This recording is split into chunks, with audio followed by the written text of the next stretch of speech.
اور یہ چاہتے ہیں کہ ہم بیرون ملک خاص طور پر یورپ میں جا کر ہم بھی پیسہ کمائیں تاکہ ہم بھی پاکستان میں اچھی گاڑیاں لیں، اچھے گھر بنا سکیں، اچھے بزنس سیٹ کر سکیں۔ تو اس طرح یہ لوگ لالچ میں آ کر اپنی زندگی کو داؤ پر لگا دیتے ہیں، اور میکسیمم لوگ جو ہیں وہ منزل مقصود تک پہنچ ہی نہیں پاتے۔ ایک اور پرینک بھی اس میں ہے، کچھ ایجنٹ مافیا ایسے بھی ہیں جو پاکستانیوں کو ادھر جو لوگ ہیں بھتہ مافیا ان کے حوالے کر دیتے ہیں اور ان سے پیسے لے لیتے ہیں۔ پھر وہ کیا کرتے ہیں، وہ ان کے ساتھ تشدد کرتے ہیں، ان کے ناخن کھینچتے ہیں، ان کو کرنٹ لگاتے ہیں، ان کو ڈراتے ہیں، ان کی ویڈیو بناتے ہیں، ان کو زخمی کرتے ہیں۔ پھر وہ ویڈیو اپنے پاکستان یہ والدین کو بھیجتے ہیں کہ جناب ہمیں انہوں نے اغوا کر لیا ہے اور ہم اس وقت اغوا کاروں کے چنگل میں پھنس گئے ہیں، اور بھیجے 50 لاکھ بھیجے کروڑ یہ پیسے مانگ رہے ہیں۔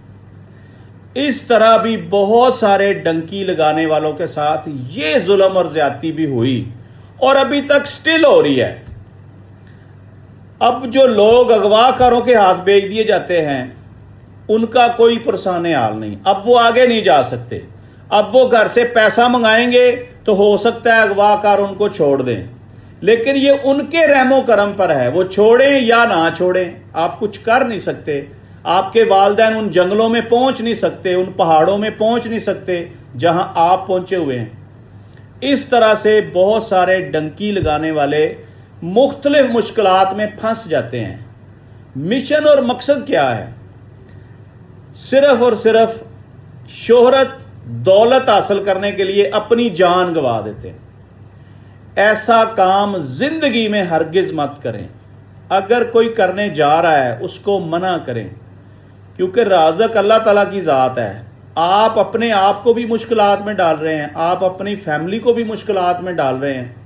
تو یہ کون سا کاروبار ہے، یہ کون سی شہرت ہے، یہ کون سی ترقی ہے جو آپ کی جان چلی جائے اور آپ وہ چیزیں حاصل بھی نہ کر سکیں؟ اس لیے سیدھا راستہ اختیار کریں، ایجنٹ مافیا سے بچیں۔ آسان راستے کون سے ہیں؟ آپ یورپ جانا چاہتے ہیں، آپ سٹڈی ویزے پر جائیں، آپ جاب کے لیے ورک ویزے پر جائیں، تمام آپشنز موجود ہیں۔ کیونکہ یہ وہ لوگ ہوتے ہیں ناظرین جن کو سمجھ نہیں ہوتی کہ ہم نے باہر کیسے جانا ہے۔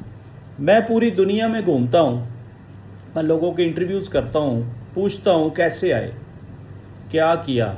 آپ یقین کریں یورپ میں 70% پاکستانی جو 50 سال سے گئے ہوئے ہیں، کسی کو 40 سال ہو گیا، کسی کو 30 سال ہو گیا، کسی کو 20 سال ہو گیا، کسی کو 10 سال ہو گئے، میکسیمم لوگ ڈنکی لگا کے گئے ہیں، غیر قانونی طریقے سے یورپ پہنچے ہیں، اور ان کی کہانیاں سنیں تو آپ کے آنسو نہیں رکتے۔ وہ کہتے ہیں ہم اتنی مشکلات کا سامنا کر کے گولیوں کی بچھاڑ میں سے بچتے ہوئے پہنچے اور ہمارے ساتھی مارے گئے۔ جو مارے جاتے ان کو سمندر میں پھینک دیتے تھے، جو صحرا میں، جنگل میں، پہاڑوں میں مارے گئے ان کو ادھر ہی چھوڑ دیتے تھے۔ اتنی دردناک کہانی ہے ان لوگوں کی، اور ان کے جو پچھلے یہاں پہ ہیں وہ عیاشیاں کر رہے ہیں۔ وہاں جو بندہ پہنچا اس نے سر دھڑ کی بازی لگائی اور وہ یورپ تک پہنچ گیا اور اس کی جان بچ گئی، اور اب اس نے اپنی زندگی کا آغاز کیا وہاں سے، چھوٹے چھوٹے کاموں سے مزدوری شروع کی، ہوٹل کی جاب کی، کسی کی صفائی کا کام کیا، جو کام اس شخص کو ملا اس نے وہ کیا، کیونکہ اس کے پاس کوئی آپشن نہیں ہے، واپسی کا راستہ نہیں ہے۔ پھر اس کو 5 سال تک غیر قانونی طریقے سے چوروں کی طرح اس ملک میں رہنا پڑا۔ کسی کو 5 سال لگتے ہیں، کسی کو 10 سال بھی لگتے ہیں، کسی کو 2-3 سال میں بھی وہاں کی ریزیڈنسی مل جاتی ہے، PR مل جاتی ہے۔ لیکن اس رزق سے موت اچھی جس رزق سے آتی ہو پرواز میں کوتاہی، یہ شعر تو سب کو یاد ہوگا۔ اگر آپ کو پتہ چل جائے کہ میری جان ہی چلی جائے گی تو پھر اتنا بڑا رسک لینے کی کیا ضرورت ہے؟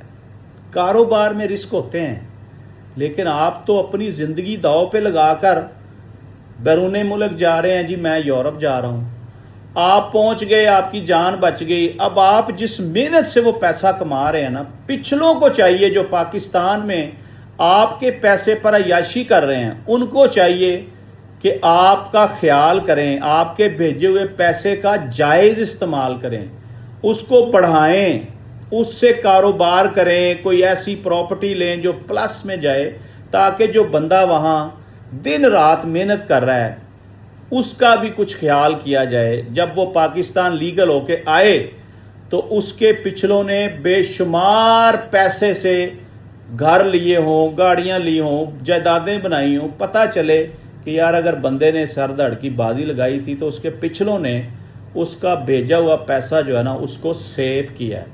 لیکن ہوتا کیا ہے, جن کے بھائی, جن کے والد, جن کے چاچے مامے ڈنکی لگا کے وہاں پہنچے ہیں, وہ تو بچارے محنت مزدوری کر کے وہاں یورو اکٹھے کرتے ہیں اور ان کو ہر مہینے پیسہ بھیجتے ہیں, چاہے وہ جو مرضی وہاں کر رہے ہیں. اب ان کو نظر نہیں آ رہا اور نہ ہی وہ بتاتے ہیں کہ یہ پیسے ہم کس مشکل سے کماتے ہیں. یہاں والے ایسے اڑاتے ہیں جیسے حرام کا مال ہوتا ہے. میکسیمم لوگوں کی میں بات کر رہا ہوں, منیمم لوگ اچھے بھی ہوں گے جو سیف کرتے ہوں گے, میکسیمم لوگ یہاں پہ عیاشی کرتے ہیں, ان کو کوئی پرواہ نہیں کہ جو بندہ وہاں سے پیسے بھیج رہا ہے اس کی کیا حالت ہے. بہرحال ناظرین, بات کرنے کا مقصد یہ ہے کہ یہ اتنا بڑا جرم ہے, غیر قانونی طریقے سے سرحدیں عبور کرتے ہوئے آپ نے یورپ جانا ہے. اس پہ حکومت پاکستان کو سخت ایکشن لینا چاہیے اور ان لوگوں کی جان بچانی چاہیے. آپ نے ٹی وی میں دیکھا ہوگا, اکثر اوقات خبریں چل رہی ہوتی ہیں, تارکین وطن کی کشتی پہ فائرنگ ہو گئی, اتنے لوگ مارے گئے, تارکین وطن کی کشتی الٹ گئی, اتنے لوگ مارے گئے. یہ حال ہی میں, سال بھی نہیں ہوا, ابھی وزیر آباد کا, سیالکوٹ, منڈی باؤدی علاقے کے لوگ ایک کشتی میں سوار تھے جو یورپ جا رہے تھے, وہ کشتی اوور لوڈڈ ہونے کی وجہ سے الٹ گئی سمندر کے درمیان میں جا کے, تو میکسیمم لوگ مارے گئے. تو یہی میں بتا رہا تھا کہ اگر حکومت پاکستان چاہے تو یہ لوگ کبھی بھی ڈنکی نہیں لگا سکتے, ان کے گرد گھیرا تنگ کیا جا سکتا ہے. یہ ایران جانے کے لیے بھی ان کو 70 قسم کی جو ہے نا وہ گارنٹیاں دینی پڑیں یہاں پہ, کیونکہ یہ ایران آسان راستہ ہے, ایران تک یہ چلے جاتے ہیں, آگے ایجنٹ ان کو لے جاتے ہیں, لیکن یہ اپنا پیسہ بھی برباد کرتے ہیں, اپنی صحت بھی برباد کرتے ہیں. اور پہنچتے کتنے پرسنٹ ہیں؟ 30%. 30% لوگ یورپ پہنچتے ہیں, یہ مجھے کنفرم پتہ چل گیا ہے. لیکن سوچنے والی بات یہ ہے کہ یہ ڈنکی والا سسٹم شروع کب ہوا؟ یہ کم از کم جب سے پاکستان بنا ہے اس وقت پاسپورٹ کا اتنا رجحان نہیں تھا, شناختی کارڈ بھی نہیں ہوتے تھے. کچھ لوگ تو اس وقت کے بھی گئے ہوئے ہیں, اس وقت آپ کہہ لیں کہ یہ لیگل ہی تھا. پھر آہستہ آہستہ یہ جو 50 سال ہو گئے ہیں جس کے اندر اندر لوگ یورپ میں گئے ہیں اور وہ 100% ڈنکی لگا کے گئے ہیں. وہ خود اپنے منہ سے بتاتے ہیں, کیونکہ وہ ڈائریکٹ جا نہیں سکتے تھے, ان کے پاس ڈاکومنٹس نہیں ہوتے, بینک سٹیٹمنٹ نہیں ہوتی, بزنس نہیں ہوتا. یہ بھی دنیا میں ایک بہت بڑا مذاق ہے. اگر کوئی شخص بیرون ملک جانا چاہتا ہے اس کے پاس ڈاکومنٹس ہی نہیں ہیں. بھئی اگر اس کے پاس یہ سارے ڈاکومنٹس ہوں, اچھی بینک سٹیٹمنٹ ہو, اچھا اس کا سیٹ اپ ہو, اچھا بزنس ہو, تو اس کو جانے کی کیا ضرورت ہے؟ یہ سب سے بڑا فراڈ ہے جس کے میں خلاف ہوں. حکومت کو چاہیے کہ آسانیاں پیدا کرے, جو لوگ باہر جانا چاہتے ہیں ان کو حکومت فیسیلیٹیٹ کرے تاکہ یہ ڈنکیاں نہ لگانی پڑیں. سیدھے راستے سے حکومت سپورٹ کرے اور اپنے بندوں کو باہر کے ملکوں میں بھیجے. یہاں ناظرین آپ کو میں ایک خوشخبری سنا دوں, اٹلی کے حوالے سے بات چل رہی ہے. یہ جتنے ڈنکی لگا کر جاتے ہیں یہ لیبیا کے تھرو بھی جاتے ہیں سیدھے اٹلی, یہ افریقی ممالک کے تھرو بھی اٹلی جاتے ہیں, اور یہ لوگ یورپ میں داخل ہونے کے لیے روس کا راستہ بھی اختیار کرتے ہیں. یعنی یہاں سے رشیا چلے گئے, رشیا سے بھی بارڈر لگتے ہیں یورپین ممالک کے, لیکن یہ ڈائریکٹ نہیں جا سکتے. ایجنٹ مافیا ان کو لے کر جاتا ہے, ایجنٹ مافیا ان سے بھاری بھرکم پیمنٹ وصول کرتا ہے. اور یقین کریں کہ